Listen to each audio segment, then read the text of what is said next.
Welcome back to RetroWheelsVault European Special, where elegance and adrenaline collide. Today we're unlocking the finest machines from across the pond with a 1974 Maserati Bora, a car so refined it wears a suit to a street fight. Built in Europe, driven by legends. Let's see what Italian fury really looks like.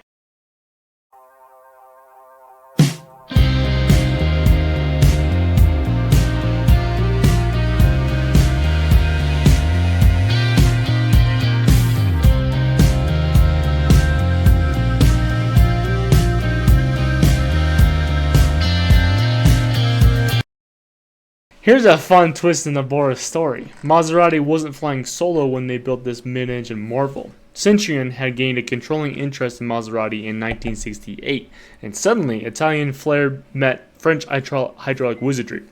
The result? A Bora that wasn't just fast, it was downright clever. Citroën's high-pressure LHM hydraulic system wasn't just for show. It powered the retractable headlights, letting them pop up like jack-in-the-box when needed, and slide away smoothly when not. Even the driver's seat was hydraulically adjustable, so you could find your perfect cockpit position without wrestling with levers that felt like medieval torture devices. The brakes were equally sophisticated.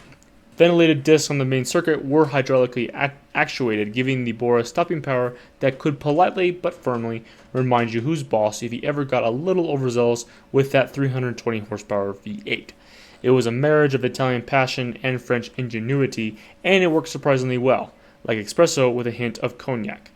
Unexpected, bold, and highly enjoyable. So the next time that you might see a Bora gliding past, remember, it's not just Italian muscle. It's a Franco-Italian love story under the skin, where hydraulics meet horsepower in perfect harmony. The 1974 Maserati Bora wasn't just another Italian exotic. It was a rolling sculpture born from Giorgetto Giugiaro's pen and Ital design. This thing looked like it could slice through time itself with its wedge-shaped body and retractable headlights that gave it the aerodynamic grace of a speeding dagger. The Bora wasn't about shouting, "Look at me," it whispered in fluent Italian, then rocketed past you at over 170 miles per hour before you could blink. Maserati didn't stop at good looks, though. They combined the body and chassis structure, giving it the rigidity of a bank vault, but the poise of a ballerina. The improved weight distribution, handling, and even safety, because who says going fast can't be civilized? Underneath that sleek skin was innovation you could actually feel. Its hydro-pneumatic control system, borrowed from Citroën, let drivers adjust pedals, seats, and even suspension with effortless precision. It was like driving a piece of engineering poetry written by mad geniuses with wrenches instead of pens. The Bora wasn't just a car. It was Maserati's declaration that supercars could have brains and beauty in equal measure. A machine built not just for speed, but for those who appreciate finesse at full throttle.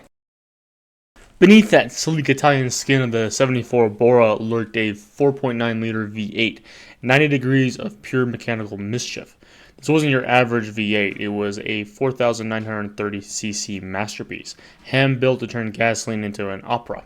Cranking out 320 ponies at 5,500 RPM and 308 foot-pounds of torque at 3,500, it didn't just move, it lunged. The kind of power that makes your right foot feel like it's conducting a symphony of combustion. Maserati went all in on precision. The aluminum block and head kept it light, while 5 main bearings made sure everything inside spun smoother than a Sicilian espresso machine. With a Bora of 3.7 inches and a stroke of 3.5, it balanced rev-happy excitement with solid torque delivery. No turbo lag, no nonsense, just raw mechanical bite. Feeding this beast was 4 Weber 42 DCNF down-draught carburetors, breathing through Bosch electronic ignitions. Together they made the engine sing like Pavarotti on race day, rich, loud, and full of soul. The compression ratio set at 8.5 to 1, giving it just enough civility to survive the streets, but enough to snarl to remind you who's boss. In short, the Bora's engine didn't just perform. It performed with passion, precision, and unapologetic Italian flair. When it came to getting all that Italian fury to the pavement, the 74 Maserati Bora didn't mess around. It packed a 5DS25ZF 5-speed transaxle, German engineering married to Italian passion. Think of it as a high-stakes romance, the precision of Stuttgart meeting the fire of Modena, and somehow it just worked. This wasn't a clunky old gearbox that fought you for control. The ZF unit was smooth, deliberate, and tough as nails, able to handle the Bora's torque without flinching. Shifting through those 5 gears felt mechanical yet refined, each click echoing through the cabin like a symphony of steel and speed. The transaxle layout, meaning the gearbox set at the back with the engine mid-mounted, helped balance the car's weight perfectly. It's the kind of equilibrium most sports cars of the era could only dream about. With rear-wheel drive putting power where it belonged, the Bora cornered like it had claws. Acceleration was crisp, predictable, and deliciously responsive, with each shift delivering a surge of adrenaline that made every straightaway feel too short. In an age where many supercars were temperamental prima donnas, the Bora's drivetrain was a disciplined maestro. Passionate, yes, but always in control. The Maserati Bora in '74 didn't just look futuristic, it was built like something from another planet. Underneath that sleek wedge-shaped body sat a steel monocoque chassis with a tubular steel subframe at the rear to cradle the transmission and engine. Translation, it had the rigidity of a tank, both the finesse of a gymnast. This setup gave the Bora the perfect blend of strength and agility, kind of like if James Bond took ballet lessons. Now, Maserati didn't stop at the frame. They gave the Bora a fully independent double-wishbone suspension system at all four corners, designed by the legendary Giulio Alfieri. It was a first for a Maserati road car, and it used coil springs, anti-roll bars, and telescopic dampers to keep the ride smooth and the handling sharp. The early prototype flirted with McPherson struts up front, an experiment that ended faster than a bad first date. Combine those with wide front tires and rack and pinion steering, and drivers were getting more kickback than a mule on caffeine. So Maserati ditched the idea and perfected the double wishbone setup. The result? A car that hugged corners like it was afraid to let go, proving that engineering and elegance can, in fact, share the same garage. Step inside the Maserati Bora and you'd swear you wandered into an Italian lounge that just happened to do 170 miles an hour. The interior wasn't a stripped-down racer cell. It was a hand-stitched sanctuary. Leather wrapped everything from the bucket seats to the dash, door panels, and center console. Even the rear bulkhead was dressed to impress. It was less bare metal performance machine and more Milan penthouse that can outrun the cops. Maserati didn't just think about speed. They thought about sanity. The engine bay was carpeted, literally, to muffle the V8's thunderous roar.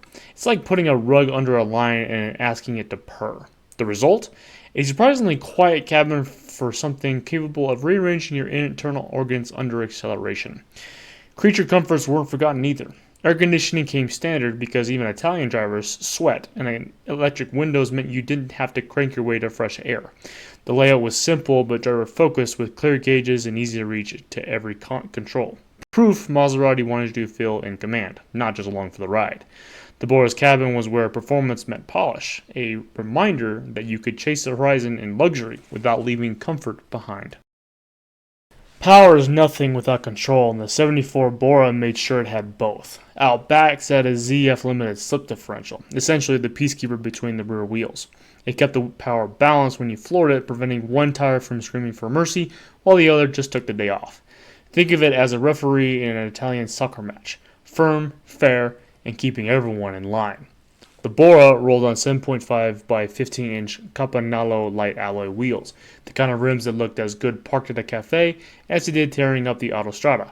Early models even wore polished stainless steel hubcaps that you could practically shave in. Maserati wrapped those wheels in Michelin XWX 205/70 tires, front and rear. Great for grip, not so great for stability. The car had a nasty habit of tramlining at high speeds, which meant it liked to chase every groove in the road like a bloodhound after a scent. To fix it, Maserati upped the rear rubber to 215/70 VR15s and offered either Michelin XWX or Pirelli Cinturato CN12 tires. The result? Sharper handling, steadier road manners, and a whole lot less drama. It was classic Maserati. Elegant engineering with just enough attitude to keep things interesting. Maserati Bora wasn't massive, but it carried itself with the confidence of a supermodel walking a Milan runway. At 170.7 inches long and 69.6 inches wide, it had proportions that screamed speed even while parked. And at just 44.6 inches tall, it was so low you could practically step over it if you weren't careful. This was a car that sliced through the air like a knife through tiramisu. Its 102.4-inch wheelbase struck the perfect balance, long enough for stability, short enough to keep it nimble in the corners. You could say it was the automotive equivalent of a panther, lean, muscular, and ready to pounce. But don't let its sleek figure fool you. This wasn't a featherweight. With a curb weight of 4,034 pounds, the Bora had some heft to it. That's Grand Tourer weight, not tracked by territory, but it gave the car a grounded, confident feel at high speeds. All those dimensions worked in harmony to make the Bora both beautiful and brutal. It wasn't about being the biggest or the lightest, it was about balance. Maserati built it to look elegant, drive ferociously, and prove that road performance doesn't need to shout. It just needs perfect proportions. The 74 Bora was a masterclass in Italian engineering, but like any masterpiece, it had its quirks. Let's start with the strengths. First, the design. Wedge-shaped, aggressive yet elegant, it could turn heads at a stoplight and scare supercars on the Autobahn. The mid-mounted V8 was a gem, smooth, powerful, and charismatic, delivering 320 horsepower with a soundtrack that made your ears feel like VIPs. The Bora handled like a dream thanks to its fully independent double-wishbone suspension and ZF limited slip differential. Comfort? Surprisingly good for a mid-engine exotic with leather-trimmed interiors, air conditioning, and electric windows. It was a supercar you could actually live with. Now the weaknesses, because no car is perfect. Early models suffered from tramlining at speed, making the car feel like it had a mind of its own on grooved highways. McPherson struts on prototypes proved disastrous, though thankfully Maserati corrected that. And at over 4,000 pounds, it wasn't feathered light, and maintenance required patience, a steady wallet, and a fondness of Italian mechanics. In short, the Bora was a gorgeous, high-performing Italian seduction with a few temperamental habits, like dating someone brilliant but occasionally stubborn. Drive it, and you felt alive. Ignore its quirks, and it reminded you who was boss. The 1974 Maserati Bora isn't just a car, it was a statement. From its wedge-shaped body to the mid-mounted V8 that growls like a caged lion, it's Italian passion on wheels, engineered to thrill and designed to impress. The Bora proved that a supercar could balance raw performance with luxury, wrapping adrenaline in leather, steel, and style. Its quirks? The tramlining, the weight, the occasional temperamental nature only add character, like a fine vintage that doesn't pretend to be perfect. Driving a Bora is like sipping espresso on the Autobahn. Intense, exhilarating, and unforgettable. Every line, every curve, every growl of the engine tells a story of Maserati's commitment to elegance and engineering mastery. It's the kind of car that makes you slow down just to admire it, then punch the gas to remember why you're in a supercar in the first place. So what do you think? Would you tame the Bora's Italian fire or let it roam free on the open road? Drop your thoughts in the comments below. Don't forget to like, subscribe, and keep the conversation rolling. Euro Icons, Retro Soul, only in this vault. Maserati may have built it, but RetroWheelsVault brings it to life for you.